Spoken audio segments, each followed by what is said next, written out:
Alrighty, welcome to the S&C Podcast, everyone. I'm one of your hosts, Stefan, or Coach Carly, all the way from Adelaide in Australia. And then we've got Matt all the way from the US. Matt, I'll let you do your little introduction. Yeah, Matthew Score, or Score Performance is the brand, and we're here in Indianapolis in the Midwest of the US. Very nice. It's always really strange because we always talk about this, even like beforehand. We talk about how it's always so nice where you are, and nice, like it's warm, and it's here. It's pissing down with rain, and it's cold, and it's like the football that you play up there. What's it like playing in the heat, man? Because I've never been a fan of playing in the heat. It's hot, man. It'll be close to 100 degrees Fahrenheit here, which is 30 something Celsius. And we play on turf, so it's going to be like 120 on the field. And when we play on the weekends now, they have water breaks halfway through the half because it's too hot. What does it hit? What's the temperature that it's hit? Like, is there a cutoff for heat? To stop games? Like to play? Yeah. I don't think so. If you can get out there and play, you can play. So they don't just deal with it. Yeah, unless it's like 100 and it doesn't get hot enough here to stop it. They'll play at 100 degrees, no problem. Yeah, fuck, that's insane. I think here it's a different type of heat though compared to what you guys have up there. Like this is hot. It is real hot. You got to come down to a South Australian summer. That'll teach your skin a lesson, I think. Yeah, we get the humid hot and the dry hot. It just depends on if it rained. Today it's humid hot. And it's wet. That's one way to describe it. Yeah. All right. For today, what we're going to speak about is like specific for footballers and specific trainings, specific lifting strategies, specific strength work. And I think it's going to be a really good podcast to be able to kind of intertwine everything and figure out like, well, what can we do? Where can we do it? How can it be done? So coming from your personal experience, because for me, it's, again, like I've said in other podcasts, it's very challenging for me to actually try and join the two because I've never had a lifting session and soccer at the same time because, well, I'm retired now. And so the last time I did that, I played 30 minutes and I woke up the next morning and I felt like I got hit by a truck. So from your perspective, what do you find is going to be something that you think is something footballers need, A, and B, how often or how much of it is going to be like reflective onto their sport? Yeah. So we'll just start with a little bit of a hot take here is that especially if you're playing multiple times a week, you don't need extra agility work. I've seen so many people spend so much time doing ladders and doing shuffle drills and doing what I think are just stupid things and totally neglecting getting stronger. And even in season, people doing extra agility work, and it hurts me a little bit deep down. And if it's a little bit different if you're not actively playing. Like if you're in the off season and you're not on a team or anything, then maybe you could throw it in like once a week. But to me, change of direction and agility is just the ability to stop quickly and go again in the other direction quickly. And so it's deceleration and acceleration as fast as you can. And we've talked about it before. Deceleration and acceleration are functions of your absolute strength. So if you're trying to be more agile and you're still weak as piss, we talked about it in the post chat today. You were asleep, but it's like polishing a turd. That's the old Poliquin saying. And it's like, I'd rather turn you from a turd into a diamond, and then you can do whatever with that, rather than just trying to make this turd that you are athletically really shiny. Yeah. And do you think, so talking about what you were just saying with doing it if you're coming back into sport, is probably appropriate because you haven't had that load Mm-hmm. of playing the sport. So it's like, well, instead of putting you into something competitive, we're going to do something that's going to be able to replicate what's happening within the sport, outside of the sport. Yeah. But because you're getting so much of it in the sport, if you're playing, it's like the cup's already been topped up to the top. Like there's no point. If you fill it up, it's just going to keep overflowing. It's not like it's going to get any bigger. You kind of got to make that cup bigger. Mm-hmm. So then you can take on more. You're able to run faster. You're able to slow down quicker. You're able to jump higher, land better. Yeah, it's the same. It's the same with like jumping or sprinting or anything else that's really fast. You have to have the strength to do it, but then obviously to get better at it and to make that strength really transfer over, you have to do the actual action.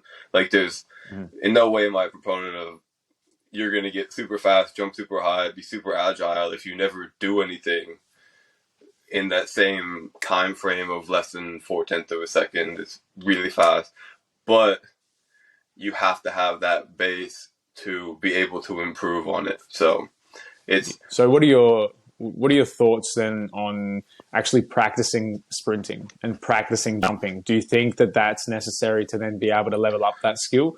Or is strength going to be a kind of bigger component than that?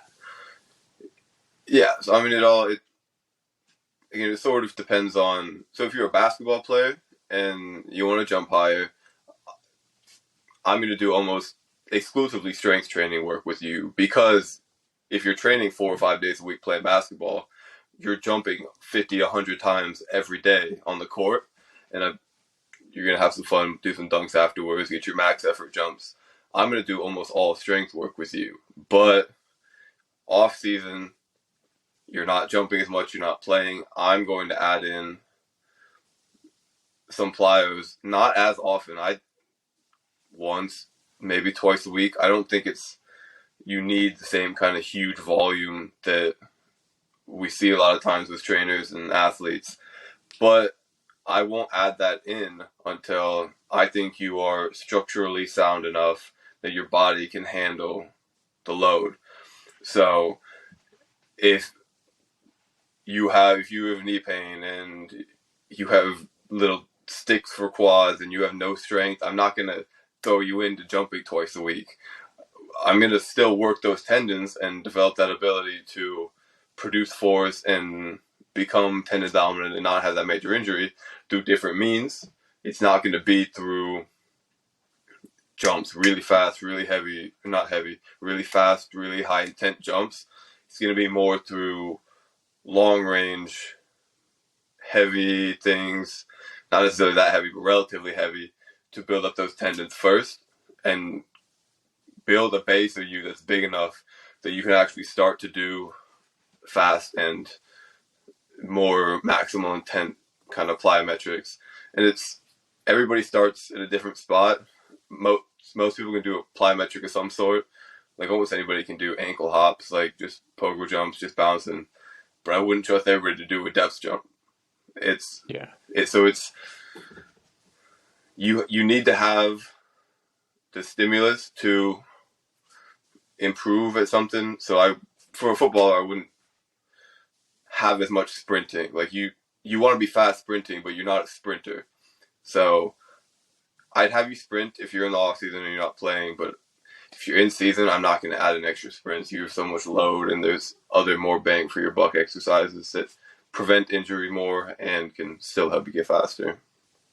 So you would say then the best way to actually increase that agility would be through long range exercises, because through that long range exercise, we're actually increasing that base and that buffer. So then we can take on more and we can do more of that in our sport. Would you say that would probably be the best way to do that? I would probably lean towards mid-range actually being that more going to change that strength, because I think long range is more of the remodeling, and then short range is the blood flow, improving that rewiring. Yeah, rewiring, remodeling. And then that mid range is where the real. So I mean, if you think of the squat as being your typical mid range, lift the most weight you can, get strong there. I think that mid range, and that's why a lot of people who get people to jump faster, quicker, or run faster, quicker. You get really strong in the mid range, so they don't work the short range, they don't work the long range. Everything goes into the mid range, and on getting really strong there and getting really fast out of the mid range. So that is how I think you will get more strong and more explosive in those positions. But neglecting the other ends is training the other ends of the segment, short and long. Yeah, will unlock a new level. But that mid range, I think, is kind of the core of where that athletic performance happens. Yeah. So if we were to direct this back to the specifics for footballers, what are some things that you think, coming from you can probably use your team as an example, because you can have a look. That's a quite a large test subject that you've got there, a test group that you've got there. What do you think they are missing, and they could seriously benefit from? And what are some things that you have done that you've noticed that you've really benefited from after working? Maybe you could go for like a month, you notice a change, and then you could do 3 months and 6 months. And then obviously there's the 12, depending on how long you've actually been working on things. But we'll start with the first question first. Using the test subjects that you already have, what are some things that you think that they could definitely work on? I think, and this is, Charles Poliquin said this a long time ago, but soccer players, footballers just aren't strong enough. Like he said the Premier League, and nobody ever remember which one. Teddy bears. It was like Teddy bears on Valium, wasn't it? Yeah, Teletubbies on Valium or Care Bears on Valium. It's one of those two. And it's true. If you look at, there's the outliers of an Mbappe and a Adama Traore and a Cristiano Ronaldo when he was younger that are ridiculously fast. But if you average it out in NFL player or an NBA player or rugby player versus your Premier League soccer player, you are going to get blown out of the water. And mainly, I think it is because so much emphasis has been put on technical work and it's the hardware versus software thing. So much emphasis has been put on software, and the hardware has been kind of demonized. And so it's getting strong through the whole body, I think, would change a lot of things for a lot of players. Yeah. And anything in particular you would get them to focus on? Like, what would be probably maybe 2 or 3 things that you would say, okay, this is necessary, and so is this, and the other ones, it's kind of like, we can leave that for now.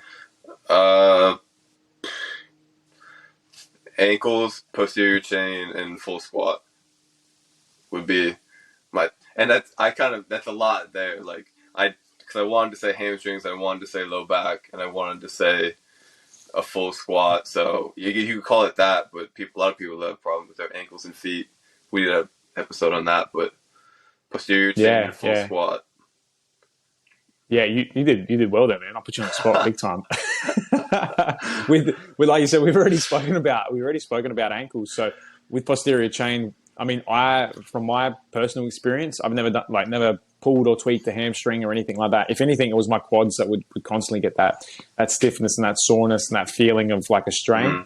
But we actually have a whole heap of injuries, or we had when I played, and it was predominantly that posterior chain. It was hamstrings, it was calves, it was high up, like hammy tendon right up top.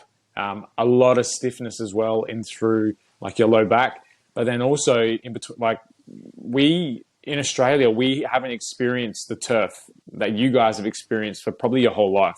This has only become, for us, maybe the last 10 years. And even then, it's not like every single team has a turf pitch that they play on. It's been probably the last maybe 5 years that more teams are picking up turf. But the amount of hip adductor, hip flexor, osteitis pubis that has become apparent from there is it because of the pitch? Potentially. It probably has a lot to play with it because we're used to playing on grass.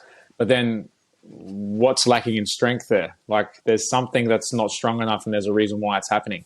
You know what I mean? Yeah. Some people do train their hamstrings, but one of the things that I have seen, and this kind of hit home, I was listening to a podcast the other day, and it was Louis Simmons he was talking to one of the NFL teams, and he says so you guys get a lot of hamstring strains, right? And they're like, oh yeah, all the time, tons of them.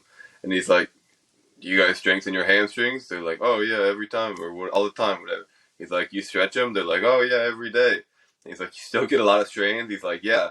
He's like, all right, do you guys ever train your low back? He's like, oh, they're like, oh no, it's dangerous. He's like, all right, there you go. That's why. So I think that low back is a part of the posterior chain a lot of people miss, because there's been a lot about strong glutes will help you run faster, strong hamstrings run you faster.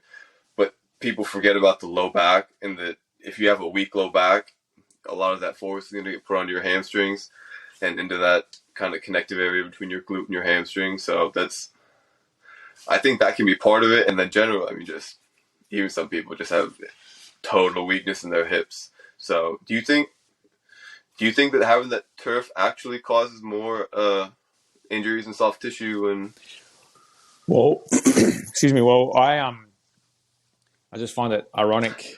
Maybe it's a coincidence as well that, since we've had the pitch, we've had there's been multiple hip injuries, as in like osteitis pubis or just general stiffness and tightness. Knees have been through the roof. I'm talking medial, I'm talking ACL.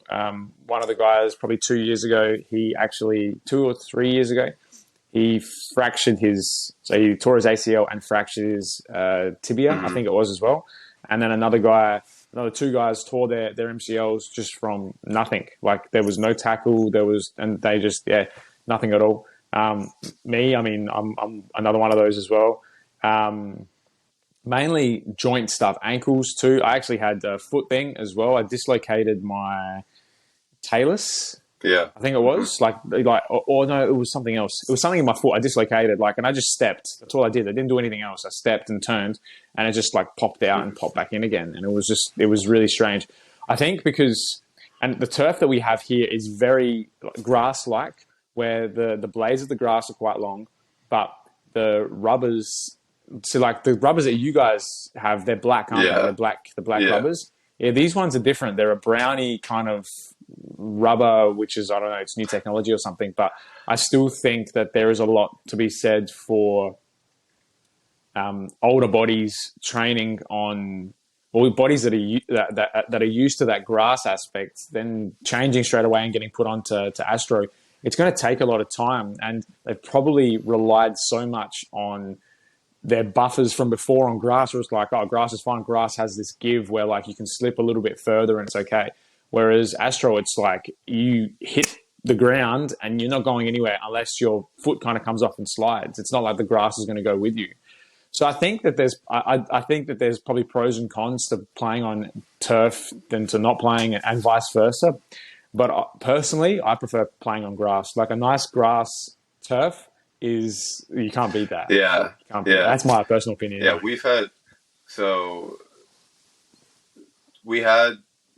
my 5 years of playing, we always had a turf field, but we played on a fair amount of grass, and we played on significantly more turf than grass, but we had the most severe injuries I think I saw almost always happened on grass for us. That's interesting. Yeah, so seeing one of my buddies tear up his knee, ACL, and some other stuff. It's, a real bad ankle sprain. I saw a kid tibia broke and pop out. Yeah. I mean, and those were all on grass, so maybe part of it is we always play on turf, so you're expecting that stop, and it goes, and if something happens, I don't know, maybe we're just all too weak. I mean, strength being the mother of all qualities, so it is possible, but it's also, I mean, NFL football players, injuries all the time, and I think they're primarily turf. There's some grass, but from what I can tell, I don't think that there's a significant. I think it's a lot more likely they were just all weak and then trying to blame the pitch rather than one being worse than the other. So people just got to get strong. And I noticed when I was younger, when I got stronger and I kept getting stronger, everything else got easier. So it's go back. I think we mentioned this before, but it's if I'm running a fitness test and you're running the fitness test, and I only have to run at 80% to get to level 15, and you're running at like 95 at level 15, I'm gonna be able to go farther because I'm just not trying as hard. Yeah. Like I'm not even more fit than you. I'm just relatively more fit compared to how fast I can run. So it's low hanging fruit to me. It's especially more and more as we start to understand exactly this. You need to be strong here. You need to be strong here. These are going to make you fast. It becomes more and more surprising to me that people won't put in the effort in the gym. Yeah, especially here. I know that that's not the case, and we've spoken about this before, probably in one of our original Instagram ones, where it's like the gym culture here in Australia. I mean, my old soccer club's actually getting an upgrade, and they want to put something like a gym in there to be able to have it. It's like, well, that's freaking awesome. Like, it's about time someone's trying to do that, you know? But again, all these things cost money. And I mean, even though I can get some good quality equipment from Freak Athlete with Benji, which I'm so excited to get that involvement with. But I want to go back to, you spoke about focusing on like hips and glutes a lot, and like, you know, you got to make sure you strengthen your glutes, do the band work for the glutes. Since I've been at working with the under 18s, they lost their first game in 12 weeks on when was it? The Wednesday just passed. It was a cup game. They had 4 games in 2 weeks. So out of those games, they lost one of them. But I'm not saying that it was me that, you know, that's helped them. But it was the coaching. 10 or 12. It was everything. But beforehand, and a lot of coaches come up to me and they go, "Oh, yeah, I'm doing everything. Like I'm getting them to see, like they're doing their bands and their foam rolling before the game and before warm up and everything like that." And I've never had the opportunity to actually sit down and speak with people one-to-one and be like, "I want to let you in on just a little secret here, all right? But if you just focus on like doing the clams and the glute bridges and just the hip stuff, like it's not gonna change their world. You know, you got to be focusing on so much more. The body is not just your hips. Football is not just your hips or your glutes. That's it. And you see like the band culture here at the moment. Like we used to do it a lot when I was playing.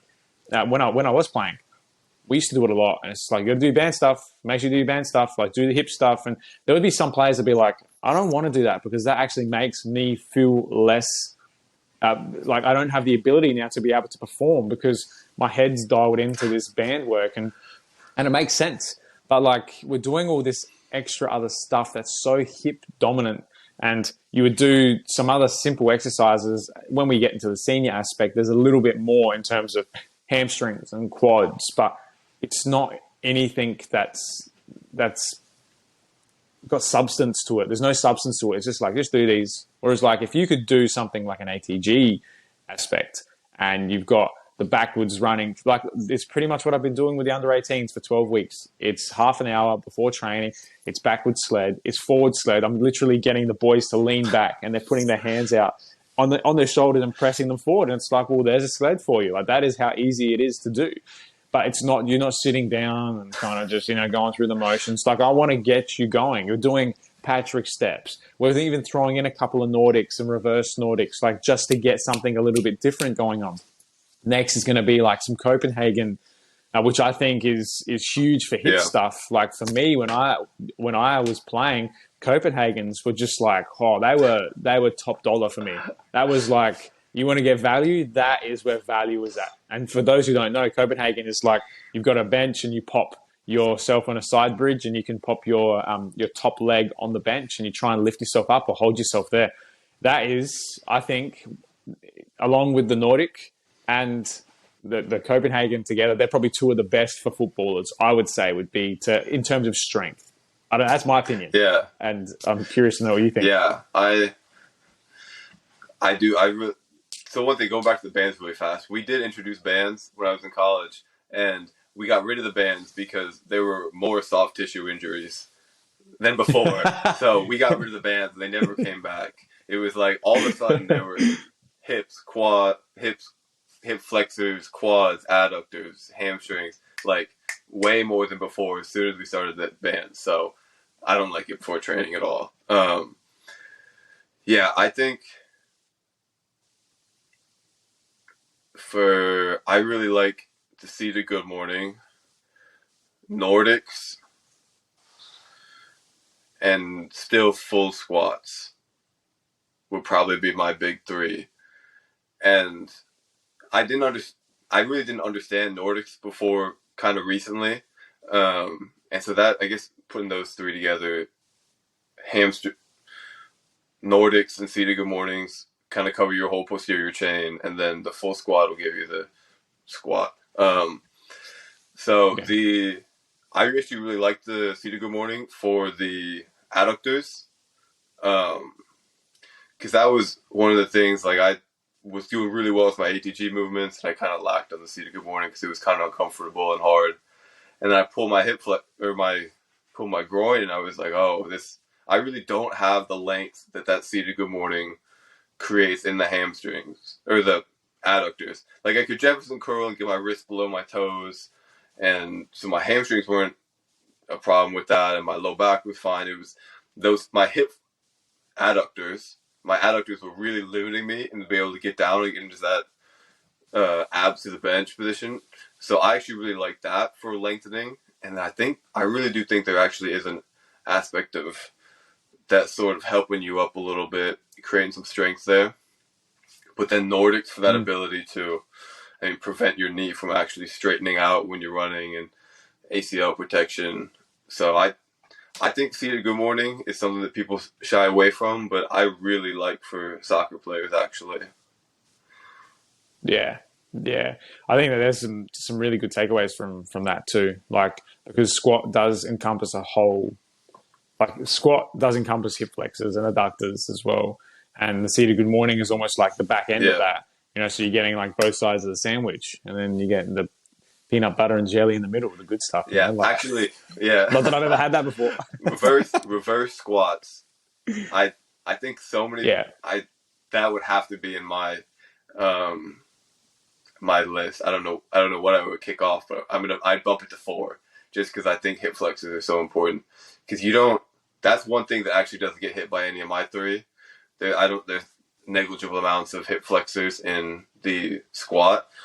And then nothing in the Nordic or the seated good morning. But I've seen so many hip flexor strains, pulls, discomforts. So especially if you pair reverse squats and getting somebody into a flat ground ATG split squat to get the length but also get the strength. Like, I have never once in many, many years of going to doctors and physical therapists and athletic trainers and strength coaches, I've never once seen somebody do weighted, measurable hip flexor work. And I see so many hip flexor injuries that I think the reverse squat, and then there's different ways to do it. Like, I sent some in the group, and there was some old, I can't remember if it's Zatsiorsky or something, where you're laying back on the incline bench with the weight on your foot and you're pulling up to get into a stretch. You can do it with a cable, but hip flexor work, people, first of all, you will kick harder. You're not going to kick that much harder, but you'll kick harder and you'll run faster. Besides getting rid of the hip flexor injury, you will run faster and maybe kick a little bit harder if you get strong hip flexors. And you'll get some weird looks too, but it doesn't matter. Who cares about that? You're nobody kicking harder, cares. you're running faster. Exactly. Who cares? Doesn't matter. That's what it's all about. Like, people, I think that's a topic for another time, but people don't want to do what looks weird, but why does it look weird? Because it's been demonized, because this is the way it's supposed to be done, and people get on their high horse and blah, blah, blah. But I think that there's a lot to be said about, and especially now with ATG, like, it's a freight train. It can't be stopped. Like, you can try and stop it. It's not going to, you can't stop it. It's at that stage now where it's like, this has so much success. And as soon as there's one person that goes, or there's a group of people that say, no, that's bullshit. It's like, well, give me a reason why. Oh, because of this and because that doesn't work, and then that. And it's just like, all right, cool. But then what about everything else? Like, it's not going to be this one thing that's going to encompass everything is going to be perfect for everyone. But you can take so much from within ATG and actually turn it into what you want it to be. But you can't stop it. Yeah. Those that are doing your level 1s and level 2s, and for those who have got to level 3, like that is a step in the right direction for training and for coaching purposes, because I can already see it here in Australia that it's only a matter of time before it erupts. Like it's a volcano and it's just laying dormant for a sec. In America, it's already gone crazy. But like here, it is still just quiet. And it's waiting. We're just waiting for something just to explode. So I think it's going to be something massive. Yeah, I think one of the things that gets people to be like, oh, that doesn't work, is when they apply it incorrectly. So I've had one of my buddies, he's like, dude, I've been watching the knees over toe stuff. He was a player. He goes, that's pretty, and so this isn't a bad, but this is what could be bad. So he was like, this is pretty good. I was like, oh, awesome. How's your split squat? He's like, I haven't done those. I was like, you're not doing an ATG system then. Like he's like, I haven't done split squats. It was like, well, then you're not doing ATG. You're just doing a couple of the exercises. So that's kind of the role of the coaches now for people like you and me, is like, oh, you want to do ATG? Like, yeah, cool. You're doing your step ups and you're squatting ass to grass and maybe you're doing some Nordics, but like, that's it's not just the exercises. A lot of it is the exercises, but you have to do all of them, and you have to do them correctly and in the right amounts at the right. So it's Ben can't do everything there. Ben and Keegan and Ben and Marcel can't do everything. So there's a certain amount of responsibility in people like you and I and all of the other people's hands. Yeah. Yeah, and that's what it is. It's hand-holding. It's being able to help people, because we're still learning from that aspect as well. And the same way that the Bens and Keegans, and they're all still learning too. They're just on that kind of not next level. They're like they've beaten the bosses. They've beaten those bosses that we're still yet to sort of come to. So it's been a very, very interesting path. Very, very interesting, and it's only going to get even more interesting. So. That's our 30 minutes. You got anything else you want to chuck in before we do the little extra? Yeah, if you want to get on a real ATG program, where can they find you? So I am found on Instagram, Coach Carly with the 3 eyes, and TikTok as well. I thought I'd keep those ones the same. And then YouTube, just Coach Carly. And we're actually moving some of the podcast stuff, aren't we, Matt? You let us know where they can find you, but where can I find some of the podcast stuff? So you can find me, Instagram, TikTok, YouTube, wherever else, at Score Performance, SKAAR Performance. And you can now find the new home of our video podcast is the S&C Podcast on YouTube. And maybe coming to Instagram and TikTok soon. I just had that idea. I think so. That would be cool. Yeah. So that's where you can find me. You can find the podcast, and coming to Spotify too soon, hopefully. We're going to be getting some people on here too. So we've already got a couple of people who we find really, really interesting, and who have reached out to us, and we've reached out to them. So there's going to be a whole different dynamic coming on pretty soon too, which I'm really excited for. I'm sure you are as well, and hopefully the listeners. Yeah, if anybody has any specific guests they would like on, drop it in the comments, and we'll start reaching out to people and get that going. There we go. Love it, Matty. Well, enjoy your day, guys, or your night, or whenever it is that you're listening. And we'll be back next week. Awesome. See you guys.